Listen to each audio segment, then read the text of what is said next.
They begged me to chip in for my brother's engagement. I sent $4,000 for the deposit. When I arrived, there was no seat for me, not even my name on the sign. My mom said, "Just take pictures or something." I left quietly, froze the event account, and called the venue with one sentence: "That card is no longer valid." At 9:17 p.m., my brother called screaming. But that was before I pulled the honeymoon funds too. They always saw me as the reliable one, the one who didn't say no. So, when the engagement talks began for my younger brother, Ryan, and they started throwing around numbers like they were playing Monopoly with real money, everyone turned to me like I was the damn bank. I should have seen it coming. The moment my mom called and said, "We're thinking of a beautiful place by the lake," I knew what that meant. Then came the group chat where they sent venue links and dress codes and color schemes, followed by, "We just need a little help from everyone." But everyone turned out to mean me again. They wanted this engagement party to be massive, classy, over the top, 75 guests, champagne fountain, candlelight dinner, live string quartet, custom floral wall for pictures. Someone mentioned hiring a drone. I asked what the budget was. Nobody answered, just awkward silence. And then Mom said, "You know, you make more than all of us combined." Ryan never said thanks. Not when I sent $4,000 to cover the venue deposit. Not when I paid the photographers' retainer fee 2 weeks later because they forgot. Not when I offered to help organize RSVPs and they told me not to worry about it. Apparently, my money was welcome, just not me. Still, I dressed up that evening like I was attending something special. I'd even gotten Ryan and his fiancée a custom gift. A photo book with pictures from our childhood and theirs and a note inside about how proud I was. I parked a block away, walked to the venue, and opened the door, expecting warmth, music, and some hint that I mattered. The room was beautiful. I'll give them that. Gold and ivory decor, rose petals on every table, champagne flutes filled to the brim. I scanned for a seat. Nothing. I walked past the dessert table, past the bar, even the family section. Still nothing. No place card, no chair, not even a damn napkin with my name on it. I found my mom talking with one of her friends and asked if there was a mistake. She looked over my shoulder and said, "Just take pictures or something, will you?" That moment, something broke. I didn't say a word. I turned around and walked out past the valet back to my car. I sat in silence, hands on the wheel, then took out my phone and opened the online account we used for the event expenses. I froze it. No hesitation. Then I called the venue. I'd been the one who gave them the payment info when they said they needed a guarantee for the rest of the costs. "That card is no longer valid," I said. Then I hung up. At 9:17 p.m., my phone started buzzing. Ryan. I let it go to voicemail. Then he called again and again. On the 5th try, I picked up. "Oliver, what the hell did you do?" "They just came in and said the payment was declined. They want another card. The food's still coming out. Guests are eating." I told him I'd talk to him later. But here's the thing. He didn't know I was also the one who paid for their honeymoon. $7,600 split between airfare, resort bookings, excursions, and a massage package. They wanted to do Bali like influencers do it. Floating breakfasts, flower-filled bathtubs, and a villa with an infinity pool. I'd sent the payment weeks ago, but I had built a little security into it. Call it a habit of mine when I don't entirely trust the people I'm helping. And they had no idea I had the power to pull it all back with one email. I went home, poured myself a drink, and watched a video someone had posted from the party. My mom was smiling with a glass of wine. My dad was talking to someone at a table. Ryan was cutting the cake with his fiancée. They looked happy, carefree. But by the time they noticed what had really happened, when the venue manager tapped Ryan on the shoulder and asked for another card to finish payment, I imagine the smiles faded real fast. And that was just the beginning. The morning after the engagement party, I didn't even check my phone right away. I already knew what I'd find. I made coffee, took a long shower, and sat down to eat like it was any other Sunday. There was no sense of regret, no guilt, no second thoughts, Just silence and the kind of clarity that hits you once you stop pretending your family sees you as anything other than a wallet with legs. Eventually, I opened my phone, 33 missed calls, 17 from Ryan, 6 from my mom, 4 from my dad, the rest from Emma, and a couple of numbers I didn't recognize. The texts were worse. Walls of frantic messages, accusations, questions, and a few pathetic attempts at acting confused. Ryan's first message just said, "What did you do?" The second one, "Did you seriously cancel the payment?" The manager said it bounced and Grandma had to step in. "WTF is wrong with you?" I scrolled past his meltdown and opened the travel site. I booked their honeymoon through a luxury package provider. Flights, 5-star villa in Bali, private excursions, all inclusive. It was nearly $8,000 total. I hadn't even blinked when I paid for it, but I had the foresight to use my own account and my own name. I clicked into the dashboard, hit Manage Trip, and then clicked Cancel. The refund started processing instantly. Back to the card on file, mine. There was a small cancellation fee, sure, but it was worth every penny. About 15 minutes later, Ryan called again. I answered this time. He skipped right past hello and went straight into screaming. "You're a psycho.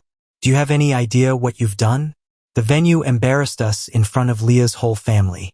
They shut the bar down halfway through. We had to move people out of the private dining room because the bill wasn't paid. Grandma had to put down her MX just to keep the party going. "Are you kidding me?" I let him finish. Then I asked one question. "Did you notice there wasn't a seat for me?" He got quiet for maybe 2 seconds. "Then you never RSVP'd. You didn't say you were coming." "I paid for it," I said. "Did you think I sent $4,000 just to sponsor your party like some anonymous donor?" No answer. "You might want to check your honeymoon booking," I added. Then I hung up. It took less than 5 minutes for Mom to start calling. I let it go to voicemail twice before she sent a text. "Oliver, this is so unlike you. Why are you being cruel? That trip meant everything to them. You promised. You promised." I sent back a thumbs up emoji. Nothing else. An hour later, Dad tried. I didn't answer the first few times, but on the 4th call, I picked up. He started with a sigh. Always the sigh. "I know things got messy last night, but don't punish Ryan and Leah over a misunderstanding. This isn't how family treats each other." "You're right." I said, "Family doesn't exclude the person who paid for the damn event. Family doesn't forget to reserve a chair for the one who made it possible." "You made your point," he said, "but this is childish." I didn't say anything, just hung up. Then around 4:00 p.m., Emma showed up. She still had a key from years ago when she lived with me for 6 months after her divorce. I'd forgotten to change the locks. She walked in like she owned the place and sat across from me without saying anything. "You know they're freaking out, right?" She finally said, "Good. They said you ruined the biggest night of Ryan's life. That Leah's family thinks we're all insane now." I looked at her and asked, "Do you think I ruined it?" She didn't answer. Then I asked if she saw a place card with my name on it or a seat or even a folded napkin. "Anything." She shook her head. "I asked Mom about it," she said. "She said they didn't think you'd come. That it didn't matter. That it didn't matter." That phrase echoed in my head for a full minute. I dropped thousands for people who didn't even think it was necessary to save me a chair. Emma glanced at the corner where the unopened photo book still sat. I planned to give it to Ryan and Leah at the party. Childhood memories, family trips, old letters we wrote as kids. They didn't even notice I had it with me when I left. "You're not going to give the trip back, are you?" she asked. "Nope. You know they're going to keep calling, begging, trying to make it right." I smiled for the first time that day. I hope they do because I had more than just the trip in my pocket. I still had the honeymoon itinerary. I still had access to the registry system they used. And I still hadn't told them what I did with the leftover event funds they thought went toward party extras. This was far from over. By Monday, the whole family was in damage control mode. Ryan stopped texting and started sending voice notes instead, probably trying to sound more human, more hurt. I didn't listen to a single one, just saved them in a folder I labeled for court, maybe. Leah finally entered the picture. She texted me from an unknown number. "Hi, Oliver. This is Leah. I know there's been a misunderstanding, But please don't punish us by canceling the honeymoon. We were really looking forward to it. I know you've been generous and we're grateful. But this doesn't feel like you. Please reconsider. No apology. Not even a mention of the fact that I was treated like some unpaid intern at my own brother's engagement party. She just wanted her villa and her stupid floating breakfast. I replied the next morning with one line. I heard they have great hostels in Bali. Should be an adventure. She didn't respond after that. Then came the real plea, a group FaceTime. My phone lit up with a four-way call from Mom, Dad, Emma, and Ryan. I answered out of curiosity. Mom started crying immediately, not subtle sniffles. Full wet sobs like she was auditioning for something. Oliver, we made a mistake. We should have handled the seating better. But this you're tearing the family apart. Dad chimed in, trying to act like the reasonable one. We know you felt disrespected, and you're right. That was wrong, but canceling the honeymoon was overkill. They already told people they were leaving Friday. The flights, the hotel, it's all gone now. I leaned back and said, You think the hotel's the problem? Ryan finally spoke. Look, I'm sorry. Okay, I didn't know you were coming. I figured you were just helping out like always. Helping out like always. I told them I think about it. The next day, I sent them a screenshot of a Bali weather forecast. Thunderstorms all week. Then I wrote, Maybe it's a sign. Stay home. Think about what matters. Like folding chairs. Then I added a picture of my unopened gift to them. The photo book still shrink-wrapped, and asked if they remembered what real gestures look like. That's when the tone changed. Ryan messaged again, this time angrier. You're being cruel. I've never seen this side of you. You need help. This is like sociopath behavior, I replied. It's new. I like it. They tried one more thing, sending Grandma to call me. She's the only one I still respected. But even she couldn't help herself. She tried to guilt me, saying she didn't mind covering the balance at the venue, that it was just money. But I asked her if she thought it was okay for her to cover something I'd already paid for while I was standing outside with no chair, no name, and no acknowledgement. She didn't answer that. By Thursday, it was clear they were done begging. Now they were bitter. They told people I'd lost my mind, that I'd sabotaged the party because I was jealous, that I'd been off lately and unstable. I didn't care because what they didn't know, what they hadn't even bothered to notice was that I still had access to their wedding planning account. I hadn't touched it. Not yet. But the real storm hadn't even started. By the time Friday came around, Ryan and Leah were supposed to be sipping cocktails in Bali, posting boomerangs of infinity pools and avocado toast. Instead, Ryan posted a story of him and Leah on their couch in sweats, surrounded by takeout containers and 2 half-empty glasses of wine. No caption, just a slow zoom into Leah's fake smile while she scrolled on her phone like it was the phone's fault their honeymoon imploded.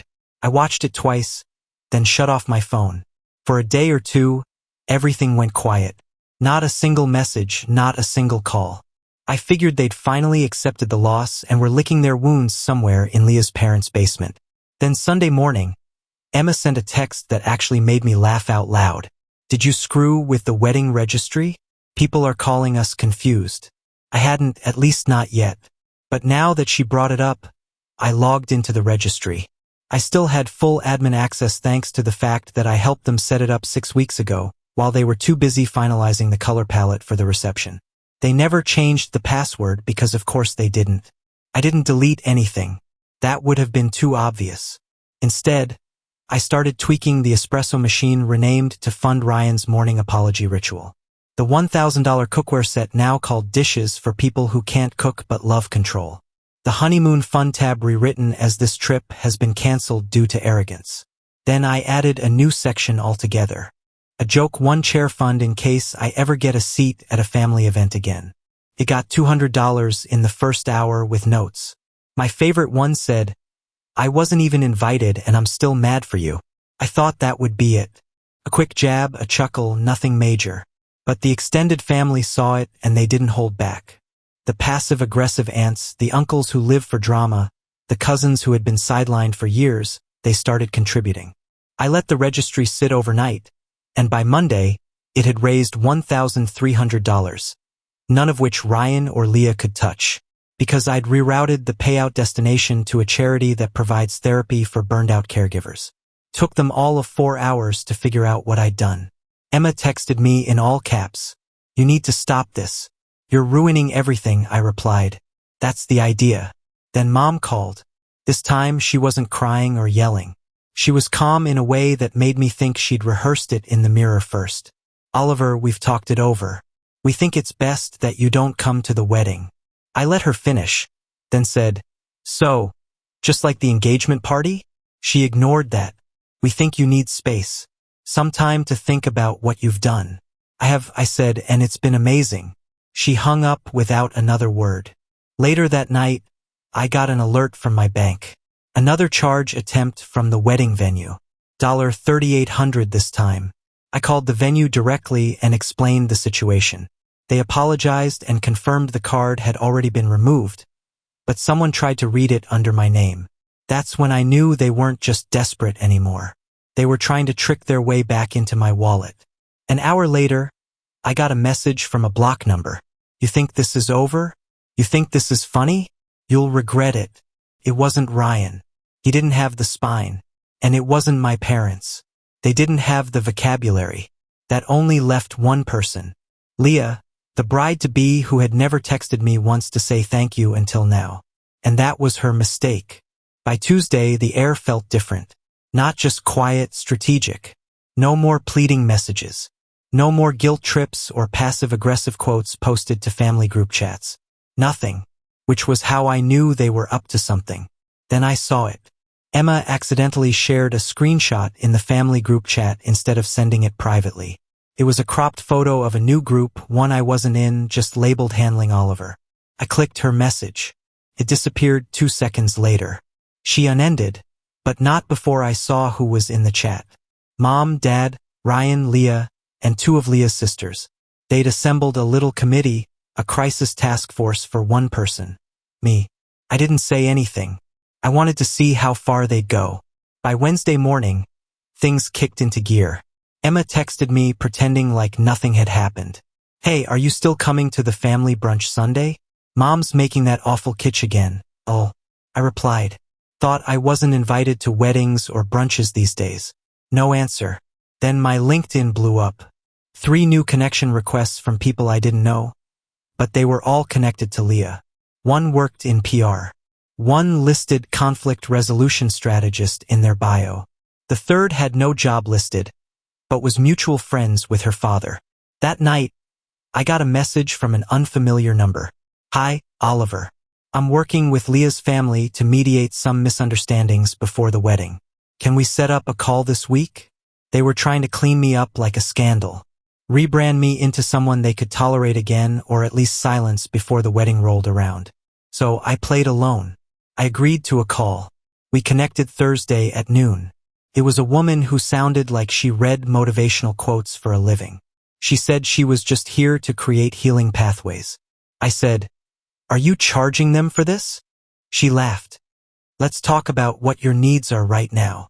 I said, "My needs? A refund on a chair that never existed and maybe a framed apology from your client." She tried to redirect. I let her flounder for a full 15 minutes before I ended the call with, "Tell Leah this isn't a misunderstanding. This is payback." By Friday, I knew they were done with diplomacy. That night, Ryan posted a cryptic status online. "Some people spend their lives holding grudges. Must be exhausting." Leah's sister shared it with a caption. "Imagine being the kind of person who ruins an engagement party because you didn't get enough attention." And then I got an email from a law firm, not a real lawsuit, but a cease and desist letter. They were claiming defamation over the registry edits, demanding I shut it down immediately and refund all donated funds. I read it twice, then laughed so hard I nearly dropped my phone because here's what they didn't realize. I already pulled the plug on the registry funds. The charity had received everything 3 days ago. I had the receipt. The refund window was closed, but they wanted war, so I gave it to them. That night, I sent a group email. Every name I'd seen in the Handling Oliver chat was on it. Subject line, "Since you like committees." And in the body, I attached something I'd been holding on to. Screenshots from the honeymoon itinerary. The messages confirming I paid and the timestamps proving I was removed from the seating chart 3 days before the party. Then I ended with this. If you thought the registry was bad, wait until you see the wedding. And that was not an empty threat. They pushed. I warned them. They kept pushing. So I ended it. The cease and desist had no teeth. Just a scare tactic full of vague legal jargon claiming I'd maliciously sabotaged the registry platform. I replied to their lawyer with a copy of the terms of service and a donation receipt from the mental health nonprofit I'd redirected the funds to. Then I forwarded that reply to Leah. 3 hours later, Ryan called me for the first time in days. I let it go to voicemail. He left a message that sounded like he was pacing in a small room. You've made your point. We get it. I get it. You've burned enough bridges. You're done, man. But I wasn't. I still had to log into their wedding planner app. The one where all the final details were stored. Vendor lists, seating chart, menu, music cues, scheduled emails to guests, everything. I didn't delete anything. I was past that. I just adjusted the seating chart. I moved my name to the front row. I made myself best man on the program. Then I changed the name of Leah's cousin, who I know for a fact hates me, too. Ryan's ex awkward. Huh? I reordered the ceremony playlist so the second song was Celine Dion's. All by myself. Then made sure every time someone clicked view map to get directions to the venue, it redirected to a Waffle House in Newark. I let it sit for 2 hours before logging out. They noticed fast. Saturday morning, I woke up to 5 missed calls and 1 very shaky voice message from Leah. She didn't scream. She didn't beg. She just said, "You're not welcome in this family anymore. And after this wedding, you're dead to us." Finally, honesty. By noon, I'd already decided I wasn't going to retaliate again. Not because I was done, because I'd already won. They moved the wedding to a different venue, a cheaper one. The original dropped them after unresolved financial complications which I might have helped nudge along. Their new space was half the size, and the catering budget got slashed. Suddenly, the lavish family affair became a DIY Pinterest nightmare. The day of the wedding, I wasn't invited, of course. But someone sent me a picture anyway. A folding chair sitting alone in the back corner of the reception hall. No name tag on it, just a chair. The message attached said, "I think this one was yours." I smiled, deleted the photo, and blocked the number. That was the last time I heard from any of them. No birthday texts, no holiday cards, not even a forwarded meme from Emma. It was over and I've never felt more free. They stopped calling. I stopped paying. I bought myself a new chair. Leather swivels. It's mine. I sit in it whenever I want. No RSVP required. It had been quiet for months. No calls, no texts, no weird friend requests, nothing. I assumed that was it. The end of whatever that mess of a family dynamic used to be. I started seeing a therapist. Finally booked a solo trip to Iceland I'd been putting off for years. My apartment felt bigger, lighter, like it had been holding its breath for too long. Then last Friday I got a voicemail. Block number. I almost deleted it without listening, but curiosity got the better of me. It was Ryan. "Hey, I know you probably don't want to hear from me, and I wouldn't be calling unless it was serious. Leah and I, well, we're going through something and I need to ask you something. Just hear me out, please." That was it. No details, no apology, no explanation. I laughed out loud alone in my kitchen. I didn't respond. I didn't need to. I knew what this was. They were unraveling. And for a second, I thought maybe I'd feel something about that. Pity, maybe. Regret. But I didn't. I just poured myself some wine, sat down in my chair, and played the voicemail one more time. Then I deleted it just like them.